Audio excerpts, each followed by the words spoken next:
Good evening. Welcome to Washington. I'm Doug McKelway, and for Brett Baer. Donald Trump says he has agreements to fill major spots in his upcoming administration. But the steady stream of traffic into and out of Trump's headquarters in New York continues unabated. Many are names you'd recognize. Let's get the latest now on the comings and goings tonight. Correspondent Peter Doocy is outside Trump Tower. Good evening, Peter. Good evening, Doug. Today, nearly a dozen Republicans and one Democrat took elevator rides up to see the president-elect for a chance to work down in D.C. with him in a month and a half. 9 prominent political figures visited the 26th floor of Trump Tower today, many to interview for posts in a Trump administration, and some shared their pitch to the president-elect with the press, like former Senator Scott Brown, who wants to run the VA. Hey, listen, I'm not competing with anybody. You know, I think I'm the best person. Some others came to Manhattan just to hear the president-elect out, like Oklahoma's Governor Mary Fallin, who Trump advisor Kellyanne Conway says the team likes for Interior Secretary. No, I was offered a position. It was just an initial meeting to discuss a wide range of topics. Texas Governor Rick Perry, under consideration for jobs in the defense or energy departments, was here too. And so was Congresswoman Tulsi Gabbard, a veteran and a Democrat who endorsed Bernie Sanders in the primaries and who has been critical of both President Obama and Secretary Clinton for refusing to address certain enemies abroad as radical Islamic terrorists. But Gabbard said in a statement, quote, "While the rules of political expediency would say I should have refused to meet with President-elect Trump, I never have and never will play politics with American and Syrian lives." There were more sit-downs at a Trump property in Bedminster, New Jersey this weekend. Kansas Secretary of State Chris Kobach brought his plan to reform the Homeland Security Department. Retired General James Mattis met about the Defense Secretary job, which Senator John McCain endorsed him for today. And even Mitt Romney, who spent months imploring Republican voters to pick anyone but Trump, got an invite to talk about perhaps the crown jewel of cabinet jobs. Governor Mitt Romney came in. They had a good meeting. It was a warm and a substantive exchange, and I know he's under active consideration to be the Secretary of State of the United States, along with some other very distinguished Americans. As for the president-elect's own transition from business to politics, advisors are deflecting concerns tonight that a recent meeting with Indian businessmen here in Manhattan represents an issue separating his own interests from national interests. I'm very confident he's not breaking any laws. He has many lawyers, accountants, and advisors who tell him what he must do and what he can't do. And he's a businessman. He is also working a transition. He's the president-elect. And, you know, we're in unprecedented times. Trump wasn't just working on plans to shape the government today. He was also sitting down with executives in charge of how his first term will be covered, meeting with the bosses from 5 big news networks, including Fox News Channel. Trump advisor Kellyanne Conway says it was a reset meeting, and she thinks it went well. Doug? Peter Doocy outside Trump Tower. Thank you, Peter. Let's take a closer look now at one of the contenders for defense secretary.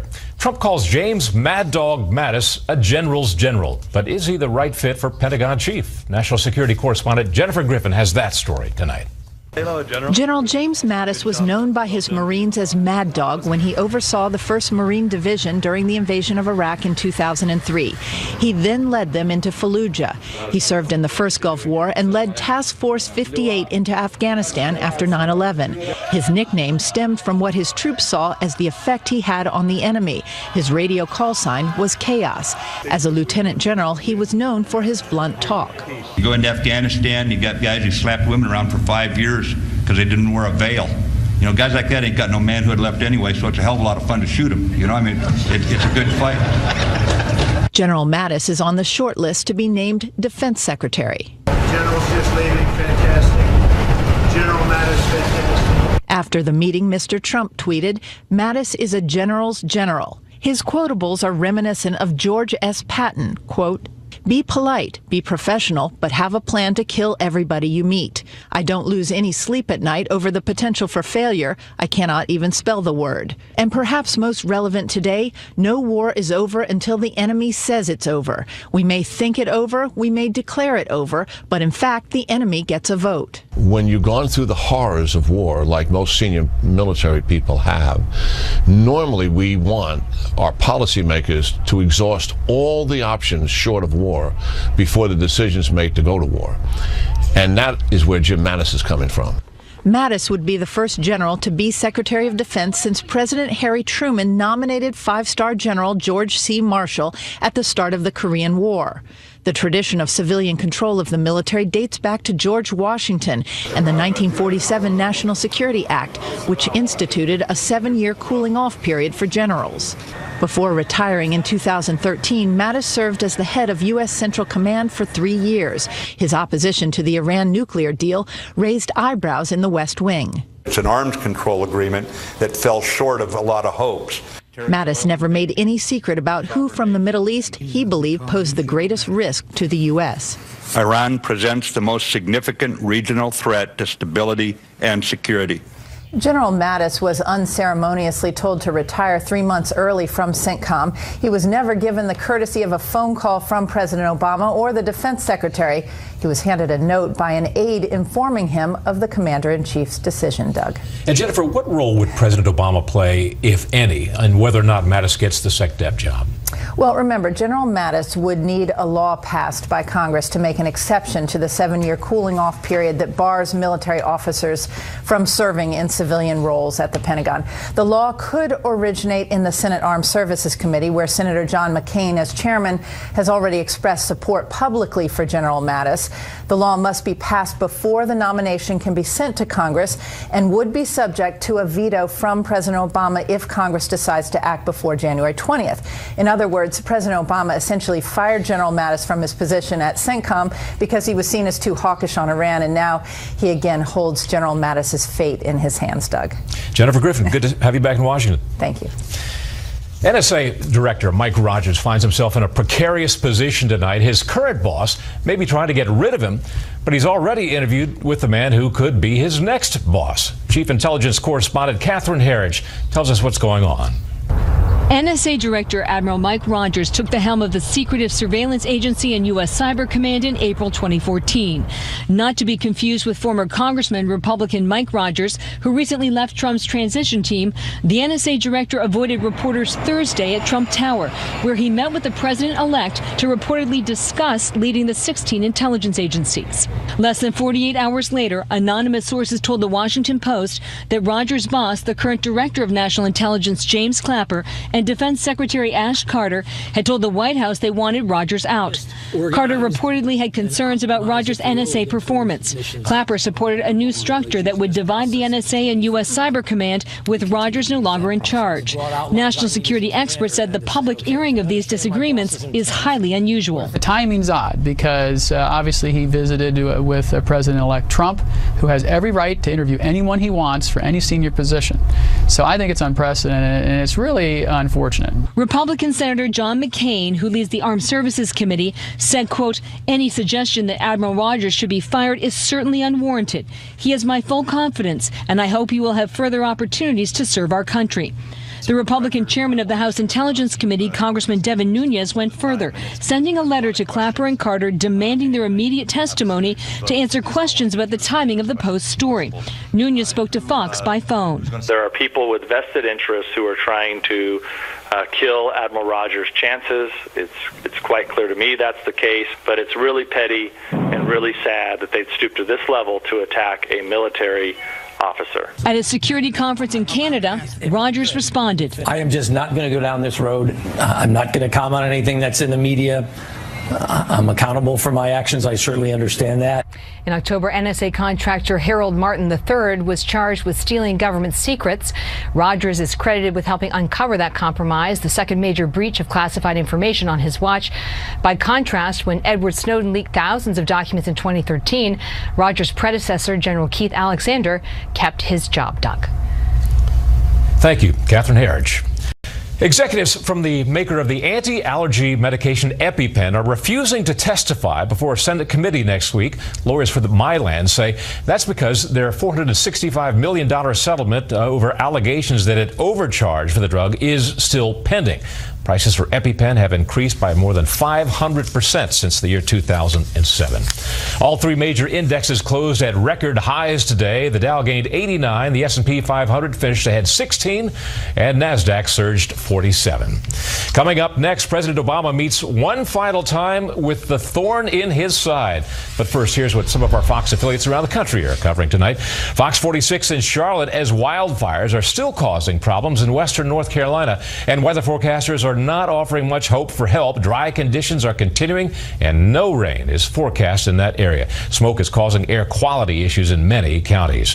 Fox 32 in Chicago, as about 500 workers at O'Hare Airport say they will go on strike after the holiday weekend. The group of baggage handlers, janitors, and wheelchair attendants is seeking union representation, but they say they'll wait until a week from tomorrow to walk off the job. Tonight's live look outside the Beltway from Special Report. We'll be right back. This is a Fox News alert. A tragedy tonight in Chattanooga, Tennessee. Fox 17 in Nashville is reporting multiple fatalities in a horrible school bus accident. Chattanooga Police Chief Fred Fletcher says that 35 students were on the bus from Woodmore Elementary when it crashed. He said that 23 have been transported and rescue efforts are ongoing. Counselors are coming in from across the state. Police say the bus driver is cooperating in the investigation. And a second Fox News alert. President-elect Donald Trump says that he will issue an executive action on his first day in office, withdrawing the U.S. from the Trans-Pacific Partnership trade deal. The statement comes just hours after Japanese Prime Minister Shinzo Abe said that the TPP would be meaningless without U.S. participation. Rejecting the TPP was one of Trump's signature campaign promises. And another alert, a magnitude 6.9 earthquake rocked Japan about 2 hours ago. A tsunami warning for waves of up to 10 feet has been issued. It could affect the same area north of Tokyo, where a nuclear power plant was destroyed by a huge tsunami following an offshore quake in the year 2011. The French Interior Minister says that anti-terrorism police have foiled a terror plot that has been in the works for several months. 7 people were arrested in Strasbourg and Marseille. The suspects are believed to have originally targeted the Euro 2016 soccer tournament, but changed their plans. And authorities in New York are charging a U.S. resident from Yemen with plotting a terror attack similar to the one in Nice, France, last summer. In that incident, a terrorist driving a large truck drove through a Bastille Day crowd. Authorities say Mohammed Naji wanted to use a large garbage truck to attack pedestrians in Times Square. He was arrested just this morning in New York. Turkey wants the U.S. to reconsider a proposal for a no-fly zone in northern Syria. Government forces pounded besieged rebel-held neighborhoods of Aleppo for a 7th day. Airstrikes hit most of the hospitals in the area over the weekend.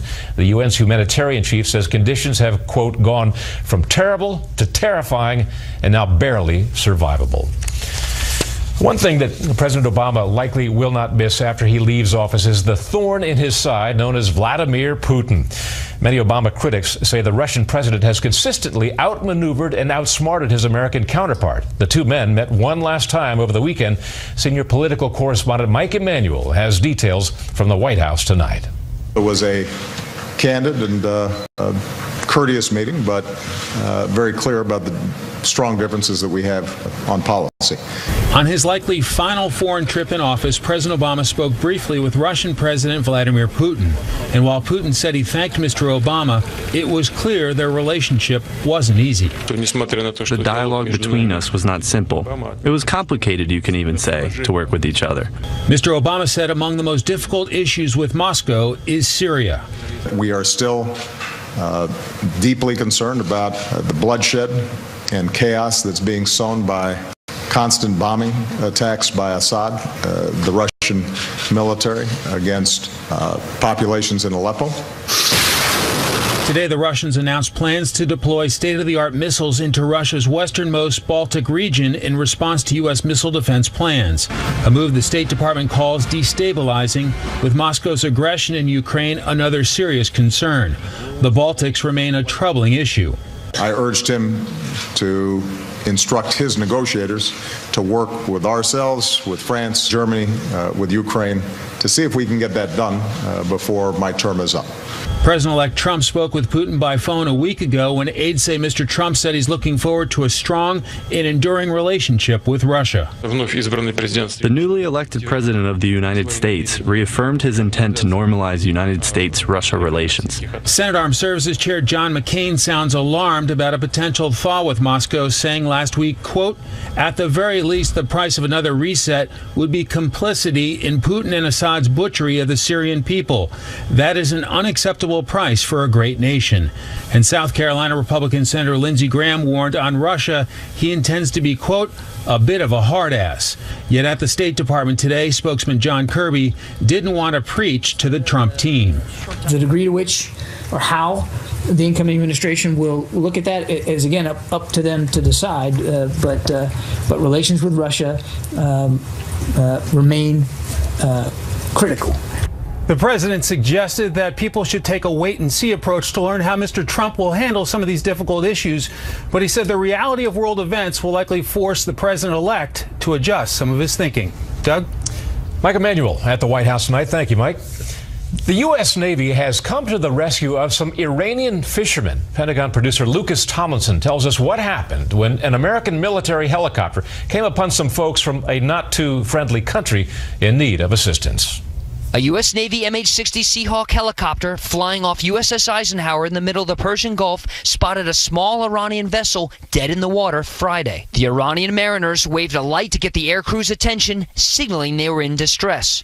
The aircraft carrier directed a nearby destroyer, USS Nitsa, to render assistance. A month ago, Nitsa fired Tomahawk cruise missiles into Yemen, destroying 3 Iranian-backed Houthi radar installations believed responsible for firing missiles at U.S. Navy warships in the Red Sea. U.S. Navy sailors offered the 3 stranded Iranians a new battery and a case of water. U.S. Navy ships, like all vessels at sea, are required to monitor maritime radios and respond to distress calls. It's not a foreign policy requirement. It is, however, a common practice of all seagoing nations that you help mariners in distress. It was not the first time the U.S. Navy helped mariners on the high seas. In a statement, it said, quote, "Ships deployed to U.S. Naval Forces Central Command assisted mariners on more than 30 occasions since 2012. 12 of which involved Iranian mariners. Less than a year ago, Iran was not as generous, capturing 10 American sailors at gunpoint and holding them for 15 hours after one of their vessels became disabled. Over the summer, Fox News traveled to the Strait of Hormuz off the coast of Iran with the head of U.S. Central Command responsible for American forces in the Middle East. Do these Iranians need to be held accountable for capturing your sailors and holding them at gunpoint? I think they should be held accountable for that, and I think it's a contravention of kind of accepted maritime professionalism, and so I think they should be held accountable for that. Last week on Capitol Hill, the director of national intelligence said Iran's behavior has not gotten better since the nuclear agreement. The U.S. Navy says in the first half of 2016, Iranian harassment of its warships in the Persian Gulf doubled when compared to the same time in 2015. And Iranian-backed forces are helping surround Syria's Aleppo, where hundreds of thousands of Syrian civilians remain trapped. Doug? Lucas Tomlinson at the Pentagon tonight. Thank you, Lucas. Iraqi forces are going house to house now in the outskirts of Mosul. Their advance on the city is being complicated, though, by suicide car bombings and the use of human shields. Correspondent Benjamin Hall has our update tonight. Progress to retake Mosul has slowed to almost a crawl, despite 6 weeks of fierce fighting. Today, Iraqi troops paused and regrouped, but are still 6 miles from the city centre. ISIS has also released footage showing its fighters engaging Iraqi troops. It's a look at the battle through the terror group's eyes. Small bands of fighters and snipers holed up in houses, holding back whole armies.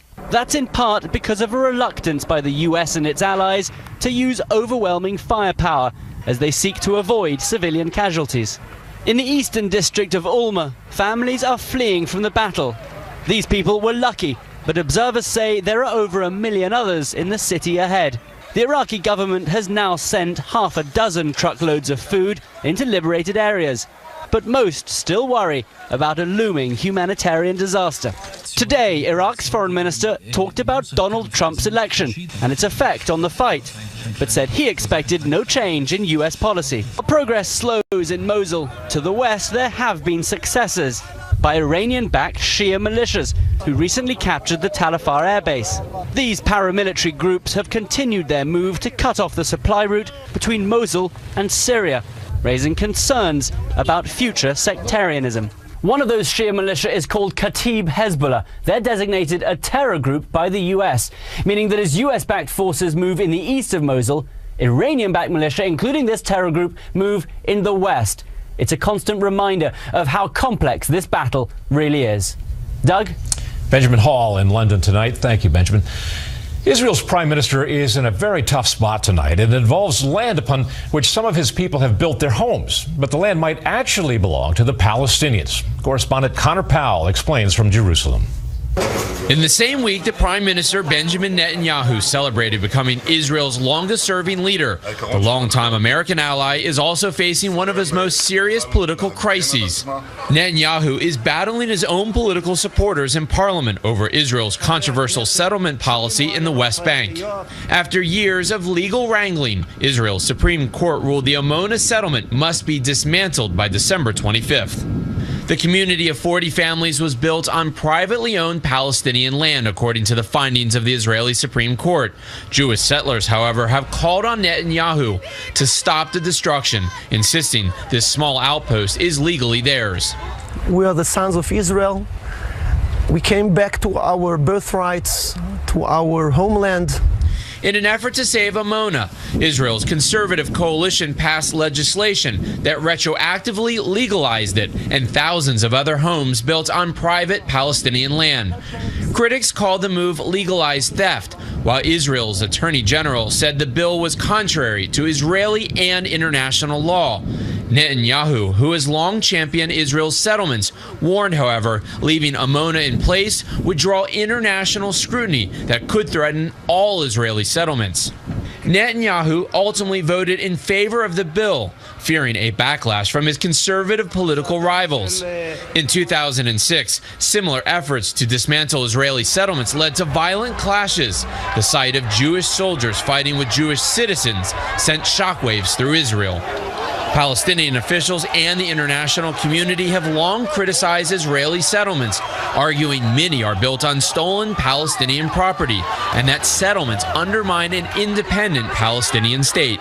There is no such a thing as legal or illegal settlements. All Israeli settlement activities in the West Bank and East Jerusalem are illegal.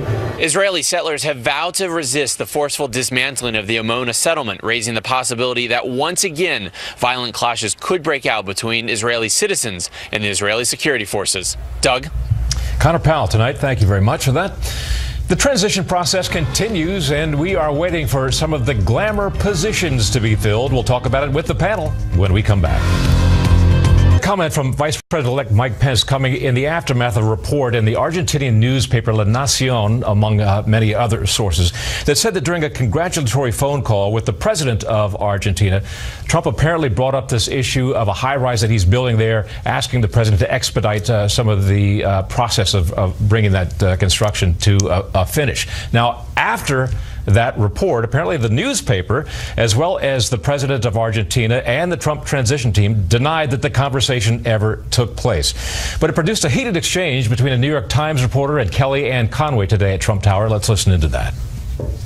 There's some reports that Mr. Trump continues to transact business while he conducts the transition. Is that appropriate? And is that an appropriate use of his time? And are you confident that he is not breaking any laws? Very confident he's not breaking any laws. He has many lawyers, accountants, and advisors who tell him what he must do and what he can't do. And he's a businessman. He is also working a transition. He's the president-elect. You know, we're in unprecedented times. We have someone who is very successful. Well, let's bring in our panel now. Daniel Halper of the New York Post. Also, Susan Page, Washington bureau chief at USA Today, and syndicated columnist Charles Krauthammer. Dan, let's start with you. When does he cease becoming a businessman, if he still is, and becoming a president? Well, it probably should have happened about yesterday, or when he got elected. Look, what was the knock against Hillary Clinton is that she was crooked, that she benefited off of the state, off of her service in government and her family. And that was Crooked Hillary, right? That's what Donald Trump called her throughout the campaign, and he obviously was very successful in doing so. He needs to be careful now going forward that any appearance of conflict of interest will be held against him, will be questioned, and reporters will ask what is going on if this is not dealt with properly in the next, during the transition period. This is a very pivotal time for him and his business, because it will really shape, there's just a few blocks from here and from the White House, there's a Trump hotel. There was a report over the weekend that diplomats are staying or have been feel pressured to stay at that hotel. Those sorts of things could dog him throughout his presidency if he's not able to deal with it at this moment. And Susan, this is all complicated by the fact that his children are the Trump business partners as well. So it's virtually impossible for them to not know who he's negotiating with as president. How does he extricate himself from this relationship? I think it's so complicated. It's so unprecedented. We've never had a president this wealthy or one with this kind of empire, an empire that bears his name, and his children are going to run it. So the possibility of the kind of blind trust that past presidents have done is simply not an option here. I think it's going to be a continuing issue that he'll need to address day by day, week by week. It's not as though he's going to stop being Trump. And the Trump industry, the Trump network, the Trump empire is not going to go away. They're going to have to figure out ways to proceed with the family business that his kids are going to run in a way that reassures Americans that he's not mixing that with the public's business. Charles? I don't think it can be done. I don't think this is a complicated problem. I think this is an insoluble problem. First of all, we've never had a president with holdings so widespread around the world.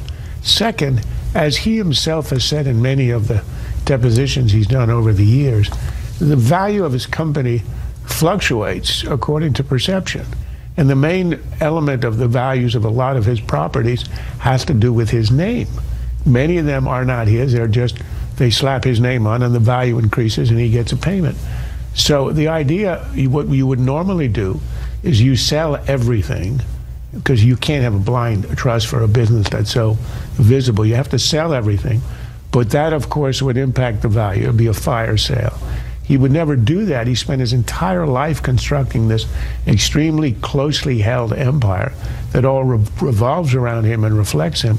It would require him to basically look back on the 30 years of his life he built this and to say, that's over forever. I'm now going to liquidate my holdings, and from now on I'm president and president only. Unless he does that, there is no answer to this, and every time he makes a phone call to a head of state where he has a business interest, there will be questions. And the chances of that actually happening? Close to zero. But then again, I said that about his chances of winning the presidency. Right. So take that with a grain of salt. Okay. Another development just within the half hour or so, Donald Trump released his executive action plan for day one. Let's take a look at some of the bullet points here. On the issue of trade, he plans to issue a notification of intent to withdraw from the TPP and instead negotiate fair bilateral trade deals. On the subject of energy, cancel job-killing restrictions on the production of American energy, including Shell Energy. On the subject of regulation, for every one new regulation, 2 old regulations must be eliminated. National security. Asked the Department of Defense and the chairman of the Joint Chiefs of Staff to develop a comprehensive plan to protect America's vital infrastructure from cyber attacks. On immigration, direct the Department of Labor to investigate all abuses of visa programs that undercut the American worker. And lastly, on ethics reform, impose, and this gets to our first discussion of the day, impose a 5-year ban on executive officials becoming lobbyists after they leave the administration, and a lifetime ban on executive officials lobbying on behalf of a foreign government. Reaction, Daniel, we'll start with you. Well, I think it must be a heartening sign if you're a Trump supporter, because it shows that he's organized, that he has thought about his administration at this point, and he's looking, we see this very public process of him bringing people up to Trump Tower. He's interviewing people for cabinet positions. Donald Trump, as Dan Quayle said on Sunday Futures with Maria Bartiromo over the weekend, Dan Quayle said something to the effect that he has basically 100 or 200 days, basically until about July, in order to enact what he wants to get done. And if he comes in organized and he doesn't fight and he doesn't lead unnecessary fights over his cabinet, then he'll be able to get a lot of things done that he promised on immigration, on TPP, on trade, on all these things. And if he comes disorganized, and if he fights unnecessarily so over various appointments or people he might name, then he won't be able to get those things done. So it's got to be a heartening sign if you're a Trump fan. Susan? Well, not really a surprise, these proposals, mostly things he enumerated in that speech he gave at Gettysburg before the election. The idea that he's backing out of TPP on day one, that's new, and there's some supporters of the trade deal that had held out hopes that maybe they could convince him it was a good idea. That clearly is not going to happen. I think also the lobbying ban is an interesting thing, because one of the most powerful things for President Obama when he came in was to try to address some of this culture of Washington stuff that alarms a lot of voters. And it's interesting if Trump really tackles that in a serious way, not letting people who serve in his administration ever lobby for a foreign government and banning them from lobbying for 5 years after they leave government employment. That is a serious restriction. Charles? I think it's a good list. It shows, I agree, how serious he is about some of the things he campaigned on. I think the TPP is a little bit regrettable. It's sort of like Obama's Guantanamo. It's a fixed idea. It's not going to change. There's no way he would be in favor of the TPP, but I think we're going to see the cost of that rise as those Pacific allies of ours, including even Australia, are now going to seek their own deals with China as a result. We may live to regret that. So it empowers China. Absolutely. The Chinese are the ones who are the biggest beneficiaries of the death of a TPP. But lastly, what's not on the list? What's interesting is I would have expected the executive order Obama had signed to legalize the 5 million illegal aliens that are being held up in the court, so there's no real urgency. But if you wanted to show decisiveness, you would cancel that on day one. I think he will eventually, but I'm just surprised it wasn't on the list. It would send a real statement had he did it, were he to do it in the very first hour. Next up, the Pope makes a big change to church doctrine on abortion.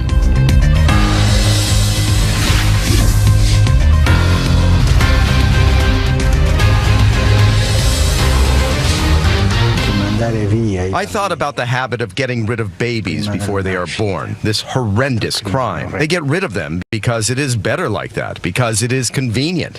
It is a huge responsibility. That is a grave sin, no? A huge responsibility.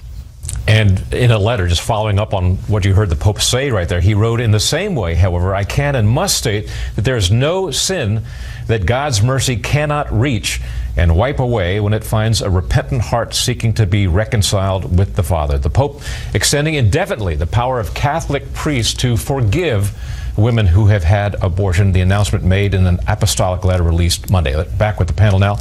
Daniel? Well, who am I to question the Pope, obviously? But look, he's made it very clear that the Catholic Church doesn't view abortion in any way different. It's not such a departure, I think, from Catholic tradition and Catholic ethics as some are making this out to believe in the mainstream media. But it does show, I think, look, we're at a time, obviously, when there's right-wing populism really sweeping across Europe, obviously here in America with Donald Trump. But here he is, this perceived liberal Pope who's really able to reach out, I think, to new people and to really not transform his religion, but transform the way his religion is sometimes perceived. I think it shows, it's an odd paradox, right, where you have this nationalism that's not religious contrasted with this Catholicism, which is very liberal.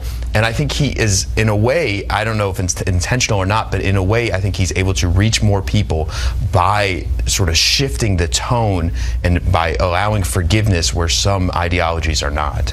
Susan, we've seen this schism growing in the Catholic Church in this country, at least. Senator Tim Kaine, a perfect example of this, that he's deeply opposed to abortion himself, but thinks that Roe v. Wade ought to stand. That's right, and we're about to get to a point, I think politically, a real pivot point when it comes to abortion with the inauguration of Donald Trump, who will make immediately one nomination for the Supreme Court. If he gets a second nomination to the Supreme Court to replace one of the 5 justices who have supported abortion rights, then we might very well see an overturning of the Roe versus Wade decision. And in any case, you know, Congress already voted to ban all funding for Planned Parenthood. That was prevented only by a veto by President Obama. Well, that hurdle is about to expire. So I think we're going to see, even while the Pope is, I think, trying to act in a merciful way on the issue of abortion, we're going to see, I think, this issue get joined with a new seriousness in the United States. Charles? I think the church is doing this sort of outside the context of American politics. The church is a slightly more venerable institution than even the United States. I think he's done something wonderful. And it's not a radical step. We've already had a year, the year of mercy, in which the Pope allowed this to happen, meaning allowed this to be done by priests. Before that, it could only have been done by bishops, cardinals, and the Pope himself to grant forgiveness. But all that the Pope is doing is extending that delegation of power a little bit lower down as a way to make it easier. I think it really is an act of mercy. And it showed sort of a lack of vindictiveness of the church imposing its will. But nonetheless, the will remains unchanged. They're absolutely rock-rib committed to the idea that this is a terrible thing to do and it should not be done. And I think, you know, years from now, in decades, people are going to look back on the issue and commend the Catholic Church for having held its own very unpopularly when there was this sweep and wave of legalizing abortion and to make it like an appendectomy, where the church was the one institution that would not waver despite the ridicule and the mockery and the attacks it suffered. I think our country is going to come to some accommodation ultimately, and we'll thank the church for holding up at that end and preventing sort of a radical legalization and radical widespread use of abortion. Might we see some sort of a split as a result of this in the Catholic Church in the same way that we've seen a split in the Presbyterian Church or in the Episcopal Church over gay rights or gay priests or gay marriages? I'm not exactly an expert on the internal politics of the church, but I think not. I think that would have happened over the last 40 years. The majority of the flock, you know, don't hold the official view of the church itself. But nonetheless, I think there's a deep respect for the fact that it is a matter of principle, in the same way that the church opposes the death penalty and is pretty tough on war as well. It fits into this same category. So it's not an act of prejudice, it's an application of the valuing of life. And there's an appreciation even among those who believe that abortion in some circumstances should be legal. Susan, I'll give you 10 seconds if you can answer that in 10. He didn't change policy toward abortion or opposition to abortion. He changed the way in which people can seek mercy if they choose to, and it's hard to imagine that that's going to cause a schism. Thanks for watching Special Report tonight. Make sure you tune in to Hannity tonight at 10 p.m. for an exclusive interview with the Vice President-elect Mike Pence. I'm Doug McKelway. Good night from Washington. Tucker Carlson tonight, coming up next.